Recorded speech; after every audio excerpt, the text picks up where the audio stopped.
கூடாது. தூய்மை, பொறுமை, விடாமுயற்சி இவை மூன்றும் வெற்றிக்கு இன்றியமையாதவை. அனைத்திற்கும் மேலாக அன்பு தேவை என்று உரைத்தவர் சுவாமி விவேகானந்தர். 1893 செப்டம்பர் 11 அன்று சர்வசமய பேரவையில் அவர் பேசிய நாளை முன்னிட்டு இன்று நாம் இங்கு கூடியிருக்கிறோம். அனைவருக்கும் வணக்கம். அன்பின் உருவம், அறிவின் ஊற்று, பண்பின் சிகரம், எளிமையின் வடிவம் என்ற வரிகளுக்கேற்ப முத்தாய்ப்பாய் இந்நிகழ்ச்சிக்கு வருகை தந்திருக்கும் தவ திரு சுவாமிஜி அவர்களை வருக வருக என வரவேற்கிறேன். கல்வி என்பது கடல், அதை கற்றுக் கொடுப்பது தொழில், தொழிலல்ல தவம் என்ற பொன்மொழிக்கேற்ப இப்பள்ளியின் முதல்வர் அவர்களை வருக வருக என வரவேற்கிறேன். அகரன் சொல்லி தந்த சிகரங்கள் அறியாமை இருளகற்றும் அறிவு சூரியன்களான ஆசிரிய பெருமக்களை இருகரம் கூப்பி வருக வருக என வரவேற்கிறேன். வருங்கால இந்தியாவின் தூண்களான எனது அருமை சகோதர சகோதரிகளை வருக வருக என மகிழ்வுடன் வரவேற்கிறேன். எழுந்திருங்கள், வீழ்த்திருங்கள். இந்த நமது தாயகமாகிய பாரத தேவி தனது அறிவற்ற அரியணையின் மீது புத்திலமை பெற்றவளாக முன்பு எப்போதுமே இருந்ததை விட அதிக மகிமை கொண்டவளாக அமர்ந்திருப்பதை காணுங்கள். அமைதியும் வாழ்த்தும் நிறைந்த குரலில் இந்த பாரத அன்னையின் மகிமையை உலகம் முழுவதிலும் பிரகடனப்படுத்துங்கள் எனும் சுவாமிஜியின் மொழிக்கேற்ப இங்கு வருகை தந்திருக்கும் அனைத்து அன்பர்களையும் வருக வருக என இருகரம் கூப்பி வரவேற்று நல்வாய்ப்புக்கு நன்றி தெரிவித்து விடைபெறுகிறேன். நன்றி, வணக்கம். A pleasant morning to one and all. Today we are gathered here to celebrate the most famous Swami Vivekananda's Chicago speech. Now I am here to deliver Swami Vivekananda's first day speech on 11th September 1893. என்னுடன் பயிலும் சகோதர சகோதரிகளுக்கும் என்னுடைய முதல் வணக்கத்தினை தெரிவித்துக் கொள்கிறேன். சுவாமி விவேகானந்தர் இந்த உலகத்திற்கு கிடைத்த மிகப்பெரிய வரப்பிரசாதம். அவர் இன்றைய நாளில், அதாவது செப்டம்பர் 11, 1893 இந்நாளில் சிகாகோவில் அவர் ஆற்றிய உரையை பற்றி இது உங்கள் முன்னே. அமெரிக்க சகோதர சகோதரிகளே, இன்பமும் இதமும் கணித உங்கள் வரவேற்பிற்கு மறுமொழி கூற இப்போது உங்கள் முன்னிற்கிறேன். என் இதயத்தில் மகிழ்ச்சி பொங்குகிறது. அதனை வெளியிட வார்த்தைகளே இல்லை. உலகத்தில் மிக பழமை வாய்ந்த துறவியர் பரம்பரையின் பெயரால் நன்றி கூறுகிறேன். அனைத்து மதங்களின் அன்னையின் பெயரால் நன்றி கூறுகிறேன். பல்வேறு இனங்களையும் பிரிவுகளையும் சார்ந்த கோடிக்கணக்கான இந்து பெருமக்களின் பெயரால் நன்றி கூறுகிறேன். இந்த மேடையில் அமர்ந்துள்ள பேச்சாளர்களும் சிலர் இன்னிசை நாடுகளில் இருந்து வந்துள்ள பிரதிநிதிகளை பற்றி குறிப்பிடும் போது வேறு சமய நெறிகளை வெறுக்காத பண்பினை பல நாடுகளுக்கு எடுத்து சென்ற பெருமை தொலைவில் உள்ள நாடுகளில் இருந்து வந்துள்ள இவர்களையே தான் சாரும் என்று உங்களுக்கு கூறினார்கள். அவர்களுக்கும் நன்றி. பிற சமய கொள்கைகளை வெறுக்காமல் மதித்தல், அவற்றை எதிர்ப்பின்றி ஏற்றுக்கொள்ளுதல் ஆகிய இரு பண்புகளை உலகத்திற்கு புகட்டிய மதத்தை சார்ந்தவர் நான் என்பதில் பெருமை கொள்கிறேன். இத்திருமணத்தை சீரும் சிறப்புமாக வழிநடத்தி கொண்டிருக்கும் தவ திரு சுவாமிஜி அவர்களுக்கும் அவருடன் உறுதுணையாக விளங்கிக் கொண்டிருக்கும் சுவாமிஜி அவர்களுக்கும் என்னுடைய முதற்கண் காலை வணக்கத்தினை தெரிவித்துக் கொள்கிறேன். நம் பள்ளியை வழிநடத்தி கொண்டிருக்கும் தலைமை ஆசிரியை அவர்களுக்கும் என்னுடன் பணிபுரியும் ஆசிரியர்களுக்கும் என்னுடைய முதற்கண் காலை வணக்கத்தினை தெரிவித்துக் கொள்கிறேன். என் அருமை மாணவ செல்வங்களுக்கும் என்னுடைய முதற்கண் காலை வணக்கத்தினை தெரிவித்துக் கொள்கிறேன். அதாவது விவேகானந்தரை நம்ம இன்னைக்கு ரொம்ப சிறப்பாகவும் பெருமையாகவும் போற்றுதலுக்குரிய ஒரு மனிதராகவும் கொண்டாடி கொண்டிருக்கிறோம்னா அதுக்கு முக்கியமா 4 பேர் காரணம். யாரெல்லாம் அந்த 4 பேர்? அவருடைய பெற்றோர், அதுக்கப்புறமா அவரை அறிமுகப்படுத்தியவங்க. அதாவது அவருடைய பெற்றோர் யாருன்னா புவனேஸ்வரி தேவி, அதுக்கப்புறமா யாரு? விஸ்வநாத தத்தா. அவங்க தான் இந்த உலகத்துக்கு ஒரு சிறந்த மனிதரை என்ன பண்ணியிருக்காங்க, நமக்காக கொடுத்துருக்காங்க. அவங்கள வணங்கி அதுக்கப்புறமா சுவாமி விவேகானந்தரை அவருடைய குருவாக ஏற்றுக்கொண்டவர் யார் அப்படின்னா ஸ்ரீ ராமகிருஷ்ணர். அதுக்கப்புறமா அவங்களுக்கு ஆசி வழங்கி அனுப்பியது யாருன்னா அன்னை ஸ்ரீ சாரதா தேவி. அதாவது இந்த உலகத்துக்கு இவங்க 4 பேர் தான் என்ன பண்ணியிருக்காங்க, சுவாமி விவேகானந்தரை உருவாக்கி கொடுத்துருக்காங்க. அவ்வளவு சிறப்பு வாய்ந்த சுவாமி விவேகானந்தரை பத்தி நான் இப்ப பேச போறேன். அதாவது இந்த உலகத்து சமயங்கள்ல, அதாவது முக்கியமா சர்வமத மகா சபையில குறிப்பிட்ட, அதாவது இந்து சமயத்துல பொன்னெழுத்தால பொறிக்கக்கூடிய ஒரு சர்வமத மகா சபை அப்படின்னு சொல்லிட்டு எதை சொல்றோம்னா இந்த சிகாகோ சொற்பொழிவை தான் சொல்றோம். அதாவது சிகாகோ சொற்பொழிவு வந்து 1893 செப்டம்பர் மாதம் 11 முதல் 27 வரை நடக்குதா. இந்த சொற்பொழிவு மொத்தமா எத்தனை நாட்கள் நடக்குதுன்னா மொத்தமா 17 நாட்கள் வந்து நடக்குதா. இந்த சொற்பொழிவு எதற்காக நடத்தப்படுது அப்படின்னு சுவாமிஜி சொன்னார்ல, எதுக்காக நடத்தப்படுது? அதாவது அமெரிக்கா யார் கண்டுபிடிச்சதுமா? கிறிஸ்டோபர் கொலம்பஸ் கண்டுபிடிச்சார். அந்த கிறிஸ்டோபர் கொலம்பஸ் கண்டுபிடிச்ச அமெரிக்கா 400 ஆண்டுகள் வந்து நிறைவடைந்ததுனால என்ன பண்றாங்க, அந்த இடத்துல நிறைய நிகழ்ச்சிகள் நடக்குது. ஆனா அந்த நிகழ்ச்சிகள் எல்லாம் என்ன பண்றதுல முக்கியமா சொல்லப்படல. To celebrate the most famous Swami Vivekananda's Chicago speech on 11th September 1893. Now I am here to deliver the speech on 15th September 1893. I will tell you a little story. You have heard the eloquent speaker who has just finished saying, let us cease from abusing each other. And he was very sorry that there should be always so much variance. But I think I should tell you a little story which should illustrate the causes of this variance. A frog lived in a well. It was lived there for a long time. It was born there and brought up there, and it was a little small frog. Of course, the evolutionists were not there to tell us whether the frog lost its eyes or not. But our story said we must take it for granted that it had its eyes. It had its eyes, and that it every day cleansed the water of all the worms and bacilli, and it lived with an energy that would to predict our modern bacteriologist. In this way it went on and became a little sleek and fat. Well, one day another frog that lived in the well came and fell into the well. Where are you from? I am from the sea. The sea? How big is that? Is it as big as my well? Then he took a leap from one side of the well to the other. And he asked, my friend, said the frog of the sea, to compare the sea with your little well, then he took another leap and asked, is your sea so big? What nonsense you speak! To compare the sea with your little well? Well, then said the frog of the well, nothing can be bigger than my well. There can be nothing bigger than this. This fellow is a liar, so turn him out. That have with the difficulty of all the while. அவர்களுக்கும் மற்றும் அனைத்து ஆசிரியர்களுக்கும் என்னிடம் பயிலும் சகோதர சகோதரிகளுக்கும் என் வணக்கத்தினை தெரிவித்துக் கொள்கிறேன். சுவாமி விவேகானந்தர் சிகாகோ சர்வமத சபையில் ஆற்றிய சொற்பொழிவுகள் அதை கேட்கும் பொழுது இன்றும் நம்மை அதில் மூழ்க செய்கிறது. இவர் 1893 ஆண்டு செப்டம்பர் 15ஆம் தேதி வெவ்வேறு மதங்கள் ஏன் ஒத்துப்போவதில்லை என்பதனை விளக்க ஒரு கதை கூறினார். அன்று கூறிய கதை இன்று இதோ உங்கள்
பாதம் பணிந்து வணங்குகிறேன். எமது பள்ளியின் தலைமை ஆசிரியர் மற்றும் என்னுடன் பணிபுரியும் சக ஆசிரியர்கள், எனது மாணவ செல்வங்களுக்கும் எனது இனிய காலை வணக்கம். அதாவது காலை என்பது இப்பொழுது மதியமே ஆகிவிட்டது. அனைவருக்கும் எனது இனிய மாலை வணக்கம். எழுமி விழுமி லட்சியத்தை அடையும் வரை ஓயாது உழையும் என்னும் தாரக மந்திரத்தை இந்த உலகிற்கு அளித்தவர் யார்? யார் அளித்தவர்? சுவாமி விவேகானந்தர். அவர் எண்ணிய எண்ணம் செயல் அனைத்தையும் வெற்றி பெற அமெரிக்காவில் உள்ள சிக்காகோ நகரில் 1893 செப்டம்பர் 11 அன்று அவர் உரையாற்றி அந்த நாளை நினைவு கூறும் வகையில் தான் நாம் இன்னைக்கு என்ன பண்ணியிருக்கோம், இங்க கூடியிருக்கிறோம். அம்மாவா இல்லையா? ஆம். அதாவது கொலம்பஸ் அமெரிக்காவை கண்டுபிடித்து 400வது ஆண்டு விழா. அந்த ஆண்டு விழாவை அமெரிக்கர்கள் என்ன பண்ண நினைச்சாங்கன்னா பெரிதாக கொண்டாட நினைச்சாங்க. அந்த விழாவில் விஞ்ஞானம், பொருளாதாரம் அப்படின்னு 20 அவைகள் இருந்ததாம். அதுல ஒரு அவைதான் இந்த சர்வ சமய பேரவை. இந்த பேரவை அதாவது 4000 பேர் அமரக்கூடிய அந்த கலைக்கூடத்துல சுவாமி விவேகானந்தர் செப்டம்பர் 11 அன்று உரையாற்றினார். அந்த பேரவையின் நோக்கமே என்னன்னா வெவ்வேறு மதங்களினுடைய சிறப்பு அம்சங்களையும் மற்ற மதங்களுக்குரிய வேற்றுமைகளையும் அறிய வேண்டுவதுதான் அந்த சர்வசமய பேரவையினுடைய நோக்கமாகவே இருந்தது. அவர்கள் இந்து மதத்தையோ மற்ற மதத்தையோ என்ன பண்ணல, அப்ரிஷியேட் பண்ணல. ஆனா அவங்க என்ன பண்ண நினைச்சாங்கன்னா அவங்களுடைய கிறிஸ்தவ மதம் தான் சிறந்தது, மற்ற மதங்களை விட எந்த மதம் சிறந்தது என்று அவங்க நினைத்தாங்க. அந்த மதம் தான் சிறந்தது அப்படின்னு வலியுறுத்துவதற்காகவே தான் அவங்க இந்த சபையை கூட்டினார்கள். அந்த சபையில் இந்த உலகத்து நாடுகளில் இருக்கக்கூடிய மதங்களில் 10 மத தலைவர்கள் பிரதிநிதிகள் கலந்து கொண்டார்கள். அதில் நம்முடைய சுவாமி விவேகானந்தரும் ஒருவர். அன்று அவர் பேசிய நிறைய கருத்துக்களை இப்போ மாணவர்கள், ஆசிரியர்கள், நம்ம சுவாமிஜி அனைவரும் நீங்க கேட்டீங்க, சொன்னதை கேட்டீங்க. அன்று அவர் பேசியது, அவருக்கு அளித்த நேரம் சுமார் 4 நிமிடங்கள் மட்டும்தான். அதில் அவர் பேசியது 21 வாக்கியங்கள். அதில் ஒரு சில வாக்கியத்தை உங்களுக்கு சொல்லி அதுக்கு ஒரு சிறு விளக்கம் கொடுக்க விரும்புகிறேன். அதாவது முதல்ல, உலகத்தின் மிக பழமை வாய்ந்த துறவியர் பரம்பரையின் பெயரால் உங்களுக்கு நன்றி கூறுகிறேன் என்றார். அதாவது 2000 ஆண்டுகளுக்கு முன்னாடியே வாழ்ந்திருந்த ஞானிகள், ரிஷிகள், முனிவர்கள், இவர்களுடைய வழி வந்தவர் தான் யார்? நம்முடைய சுவாமி விவேகானந்தர். ஆதலால் அவர்கள் அனைவரின் பெயரால் இந்த வரவேற்புக்கு நான் உங்களுக்கு நன்றி கூறுகிறேன் என்றார். அடுத்து, அனைத்து மதங்களின் அன்னையின் பெயரால் நன்றி கூறுகிறேன். மதம், நம்முடைய மதம் எது? இந்து மதம். இந்த இந்து மதம் எப்பொழுது தோன்றியது? ஆதிமும் அந்தமும் இல்லாத மதம். இது எப்பொழுது தோன்றியதுன்னு சொல்லிட்டு இதுவரைக்கும் யாராலும் என்ன பண்ண முடியல, சொல்லப்பட முடியவில்லை. வேதங்கள் எத்தனை வேதங்கள்? எத்தனை வேதங்கள்? 4. ரிக், யஜுர், சாம, அதர்வணம். அந்த வேதங்களிலே மிக பழமையான வேதம் எதுவென்றால் ரிக் வேதம். இந்த ரிக் வேதங்களில் இருந்து தான் நாம் என்ன பண்ணோம், இந்த இந்து மதத்தையே பெற்றார்கள். அத்தகைய மிக பழமை வாய்ந்த மதம் எதுவென்றால் நம்முடைய இந்து மதம். இந்த இந்து மதத்திலிருந்து தான் பிற மதங்களே தோன்றியது. ஆகையால் இந்த அனைத்து மதங்களின் அன்னையின் பெயரால் எனது வரவேற்புக்கு நன்றி கூறுகிறேன் என்றார் சுவாமி விவேகானந்தர். எதை பிற சமய கொள்கைகளையும் பல்வேறு இனங்களையும் பிரிவுகளையும் சார்ந்த கோடிக்கணக்கான இந்து பெருமக்களின் பெயரால் நன்றி கூறுகிறேன். பல்வேறு இனங்கள், அதாவது நம்ம நாட்டில் ஒரே மொழி பேசுபவர்கள் இருக்காங்களா? ஒரு மொழி பேசுபவர்கள் இருக்கிறார்கள்? இல்லை. அதாவது தெலுங்கு பேசுபவர்கள், கன்னடம், மலையாளம், குஜராத்தி, இப்படி இந்த மொழிகள் பல இனங்கள் வழியாக உருவாகிறது. அப்படி ஆனால் அவர்கள் மொழி வெவ்வேறாக இருந்தாலும் அனைவரும் யார்? அவர்கள் இந்தியர்கள். அந்த இந்து பெருமக்களின் சார்பாக நான் உங்களுக்கு இப்பொழுது எனது வரவேற்புக்கு நன்றி கூறுகிறேன் என்றார். போது எவ்வளவு பேர் பார்வையாளராக இருந்தார்கள்? 7000 பேர் சுவாமிஜியின் உரையின் போது பார்வையாளராக இருந்தனர் ஐயா. சர்வமத பேரவையில் இடம்பெற்ற முக்கியமான 10 மதங்களின் பெயர்கள் என்ன? பிரம்ம சமாஜம், யூதம், இஸ்லாம்,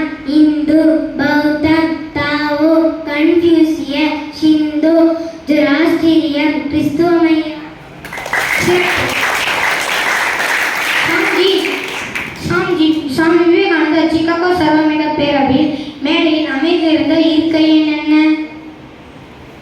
மேடையில் 31வது இருக்கையில் அமர்ந்திருந்தார் ஐயா. சிகாகோ சர்வமேக மகாசபை முதல் 3 நாட்கள் எந்த ஹாலில் நடைபெற்றது? கொலம்பஸ் ஹாலில் நடைபெற்றது ஐயா. சாஞ்சி சிகாகோ பேரவையில் எத்தனாவது பேச்சாளராக பேசினார்? சுவாமிஜி சிகாகோ பேரவையில் 23வது பேச்சாளராக பேசினார் ஐயா. சிகாகோ சர்வமேக சபையில் சுவாமி விவேகானந்தர் ஆற்றிய சொற்பொழிவில் நமக்கு கிடைத்தவை எத்தனை? 6 உரைகள் ஐயா. முழுமையாக கிடைத்தவை எத்தனை? முதல் மற்றும் 3வது சொற்பொழிவுகள் மட்டுமே முழுமையாக கிடைத்தது ஐயா. சிகாகோ பேரவை நாட்களில் சுவாமி விவேகானந்தர் விநியோகித்த நூலின் பெயர் என்ன? பரமஹம்ச ராமகிருஷ்ண ஐயா. சிகாகோ சர்வமேக மகாசபை எத்தனை நாட்கள் நடைபெற்றது? 17 நாட்கள் நடைபெற்றது ஐயா. சிகாகோ சர்வமேக மகாசபைக்கு பிறகு சாமிஜி அமெரிக்காவில் எவ்வளவு காலம் தங்கியிருந்தார்? சுமார் 2.5 வருடங்கள் தங்கியிருந்தார் ஐயா. வெவ்வேறு மதத்தவர்கள் ஏன் ஒத்துப்போவில்லை என்பதற்கு சாமிஜிக்குரிய கதை என்ன? கிணறு மற்றும் கடல் தவளை கதை ஐயா. சிகாகோ சர்வமேக சபையில் இந்த கதையை அவர் என்று கூறினார்? செப்டம்பர் 15வது நாள் கூறினார் ஐயா. இந்த கதை உனக்கு தெரியுமா? வரலாற்று முற்பட்ட காலத்திலே தோன்றி இன்றும் நிலைத்திருக்கும் 3 மதங்கள் யாவை? இந்து மதம், ஜொரஸ்ட்ரிய மதம், யூத மதம் ஐயா. மரணம் என்பதற்கு சாமிஜிக்குரிய விளக்கம் எது? மரணம் என்பது ஓருடலில் இருந்து மற்றொரு உடலுக்கு இடம்பெயர்தலே ஆகும் ஐயா. இந்த பிறவிலேயே கடவுளை காண்கிறவர்கள் யார் என்று சாமிஜி கூறுகிறார்? தூயவர்களும் மாசற்றவர்களும் என்று சுவாமிஜி கூறுகிறார் ஐயா.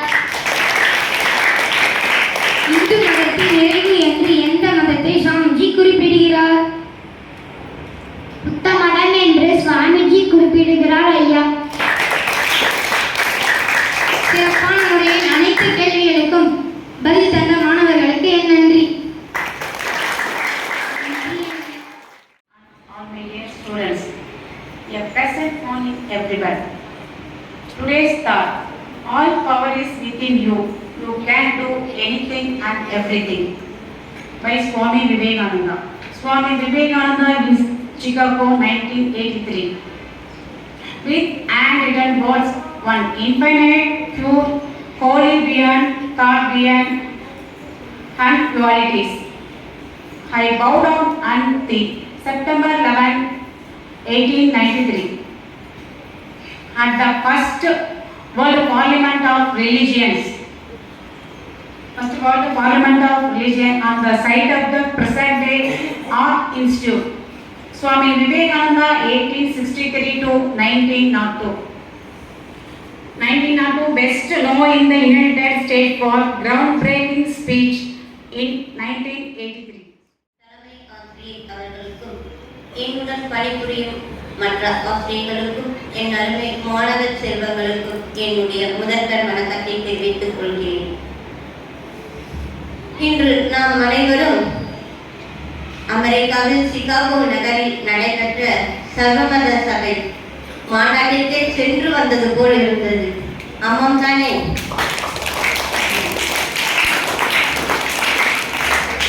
அன்று விவேகானந்தர் கூறிய அனைத்து கருத்துக்களும் இன்று நம் முன்னே மாணவ செல்வங்களும் ஆசிரியர்களும் கூறினார்கள். மிக சிறப்பான சொற்பொழிவுகள். அன்று நாம் கேட்டிருந்தால் கூட இவ்வளவு சிறப்பாக கேட்டிருப்போமோ என்னவோ தெரியவில்லை. ஆனால் இன்று நாம் கேட்டவைகள் அனைத்தும் மிக சிறப்பாக இருந்தது. ஒரு விழா நடக்க வேண்டும் என்றால் அவ்விழா வரவேற்பது மிக இனிமை. இந்த வரவேற்பு நிகழ்த்திய வரவேற்பு மாணவிக்கு மிக நன்றி.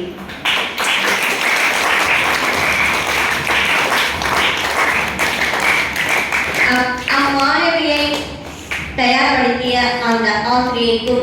அனைவரின் சார்பாகவும் நன்றி.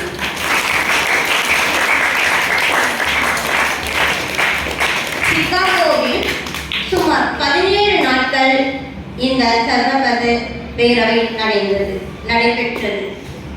அந்த 17 நாட்கள் நடைபெற்ற நாட்களில் செப்டம்பர் 11, செப்டம்பர் 15 ஆகிய 2 நாட்களில் நடைபெற்ற இந்த மாநாட்டின் சிறப்பு மிக்க சிறந்தவை. இவைகளை அழகாக நம் கண்முன்னே கூறிய மாணவ செல்வங்கள் அனைவருக்கும் நம் அனைவரின் சார்பாகவும் இருகரம் கூப்பி நன்றியை தெரிவிப்போம்.